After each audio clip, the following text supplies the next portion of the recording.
Oke teman-teman, mohon doanya saya ditunjuk masyarakat untuk mencalonkan ketua RT di Subang ini. Ya, semoga diberikan kelancaran, kemudahan, masyarakat sejahtera, tidak ada berantam-berantam seperti itu, lingkungan bersih, ya. Dia visi dan misi saya mungkin nanti akan saya sampaikan. Pemilihan tanggal 24, ya sebentar lagi. Hari Minggu kali ya. Oke, mohon doa restu dari teman-teman semuanya, pemerhati kasus Subang di seluruh tanah air. Ada banyak sekali pertanyaan. Tadi ada yang langsung menghubungi saya, Zafri via WhatsApp. Bang, apa sih sebenarnya motif kasus pembunuhan Ibu Tuti dan Amalia di Subang ini?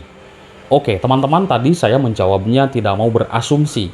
Jadi, sesuai sudah ada data di persidangan dan juga data yang sudah dikatakan pihak kepolisian Polda Jabar. Dulu saya mendengar dari Kabid Humas Polda Jabar yang dulu Bapak Kabid Humas Ibrahim Tompo mengatakan bahwa ini adalah motifnya adalah uang. Nah, dan asumsi, opini, dan juga analisis dari rekan-rekan teman-teman netizen di berbagai kolom komentar pun mengatakan ini motivasinya adalah harta, tahta, dan juga jabatan dan juga perebutan harta. Ya, ini memang analisis asumsi masyarakat ya bisa saja terjadi.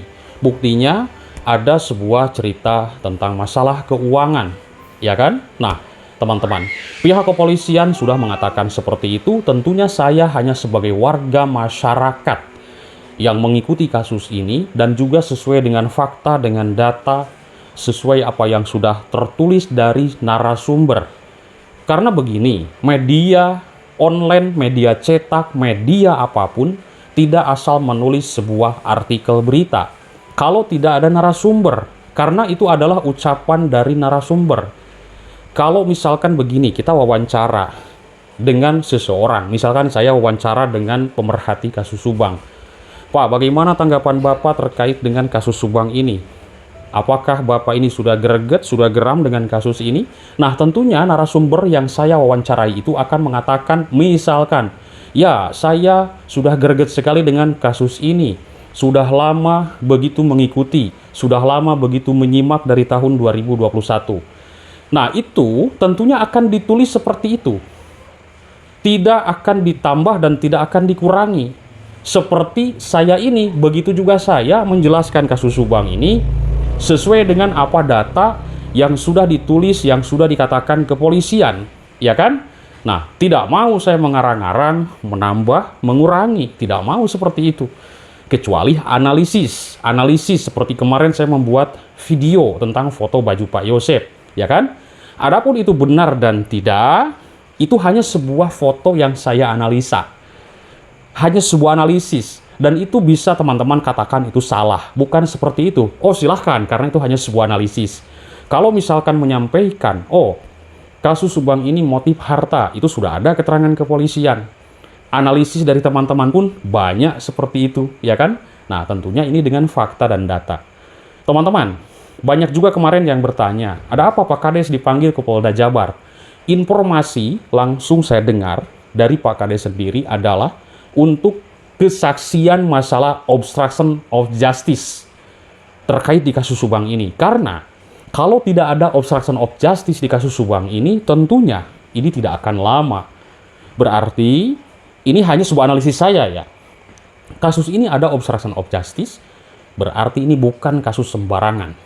Ada orang yang benar-benar kuat bermain dalam kasus ini. Bisa saja orang-orang kuat, teman-teman. Karena kalau misalkan Pak Yosef, Danu, apalagi Ibu Mimin, Abi Arigi, ya kan? Ini 1 minggu, 1 bulan sudah terkuak semuanya. Tapi sekarang kenapa? Belum juga selesai 100%, dan banyak di antara masyarakat yang mengikuti kasus ini bertanya, Bang, bagaimana ketiga tersangka ini? Statusnya kan sekarang sudah tersangka, tapi kok belum dilakukan penahanan? Itu adalah urusan kepolisian Polda Jabar tentunya. Kita nanti akan lihat, karena ini masih banyak proses pemeriksaan. Kemarin Pak Kades Indra Zainal, dulu kan tidak ya, dulu Pak Kades hanya diperiksa ini di Polsek, di tingkat Polres. Nah, kemarin ke Polda Jabar. Bisa-bisa nanti ke Mabes Polri, kalau misalkan ini urgent, ada keterangan-keterangan keterkaitan dengan obstruction of justice. Ya kan, kita pasti tanda tanya, wah Pak Kades ini kok diperiksa nih, ada apa? Apakah mengetahui tentang masalah waktu ada identifikasi di tanggal 18 sampai tanggal 19 dan seterusnya. Ya, nah ini teman-teman bisa saja ada keterkaitan pemeriksaan kesaksian apa yang Pak Kades ketahui, yang dia lihat, yang dia dengar terkait obstruction of justice, pengerusakan TKP, orang-orang yang tidak bertanggung jawab menghalang-halangi sebuah pengungkapan keadilan di kasus Subang ini, oke? Ya, kita setiap hari membahasnya kasus-kasus, Bang Jack ini tidak ada komedi-komedinya. Ya, ini kan YouTube saya khusus buat analisis dan berita ya, jadi news seperti itu. Jadi tidak ada komedi-komedi, kecuali bikin channel lagi ya teman-teman, channel komedi.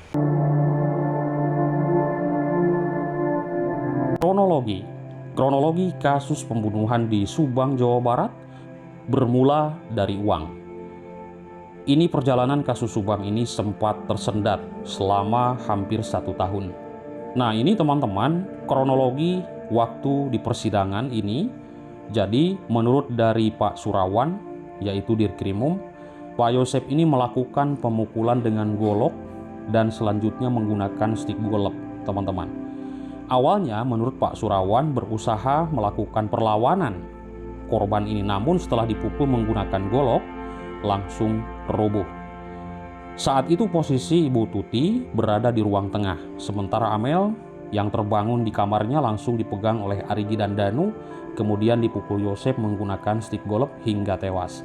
Ini keterangan dari kepolisian tentunya ya.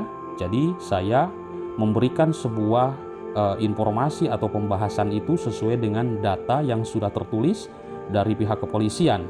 Ini Pak Surawan yang bercerita. Surawan mengakui bahwa seluruh jalannya waktu itu direkonstruksi dilakukan berdasarkan keterangan tersangka Danu. Danu ini memberikan keterangan menyerahkan diri, lalu memberikan keterangan ke kepolisian bahwa kronologis dan juga kejadian adalah seperti itu yang dilakukannya. Lalu sementara terkait Yosep yang masih menolak sampai saat ini dan tidak mengakui perbuatannya, waktu itu enggan dijadikan tersangka. Pak Surawan menyebutkan bahwa hal itu akan didalami. Nah, teman-teman, sampai saat ini kasus Subang ini masih proses. Danu sudah dikatakan inkrah, berarti tim dari penasihat hukumnya sudah selesai, kecuali mungkin ada pemeriksaan kembali untuk memberikan keterangan lanjutan ya. Nah, kalau Pak Yosep Hidayah sekarang ini kan punya penasihat hukum baru, Ibu Sylvia. Tentunya kita sudah mendengar bahwa Ibu Sylvia ini mengajukan kasasi.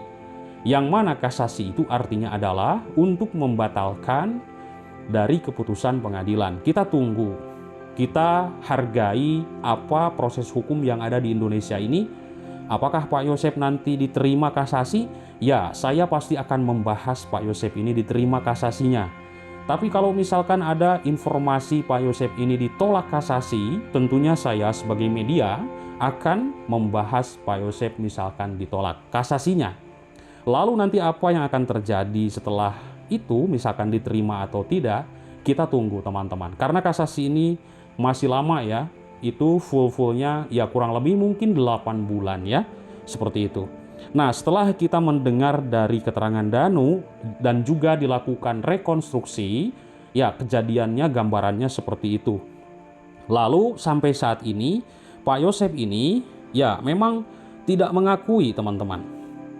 Di sini pun kita pasti banyak sekali tanda tanya, dan saya menyimak dari rekan-rekan netizen di berbagai kolom komentar ini, ada yang percaya 100% keterangan Danu, ada juga yang sama sekali tidak.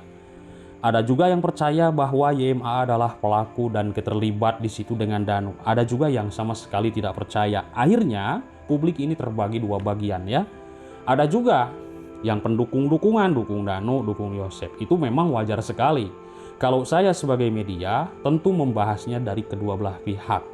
Apa alasannya? Ya saya tentunya punya alasan membahas dari kedua belah pihak karena saya orang media. Turun ke Danu, mencari informasi Danu, bagaimana informasinya, turun ke Yosep, bagaimana informasinya Yosep, turun ke Yoris, Yanti, bagaimana informasi mereka. Lalu saya satukan apa sebenarnya yang terjadi, kesimpulan di sini. Yang saya ketahui, yaitu ternyata Yoris ini mencurigai Ibu Mimin dan Pak Yosep. Ya, ingat, hanya mencurigai, tidak ada yang menuduh siapapun di sini. Lalu Ramdhanu hanya mencurigai Pak Yosep dan Ibu Mimin. Lalu apa alasan Danu mencurigai Pak Yosep?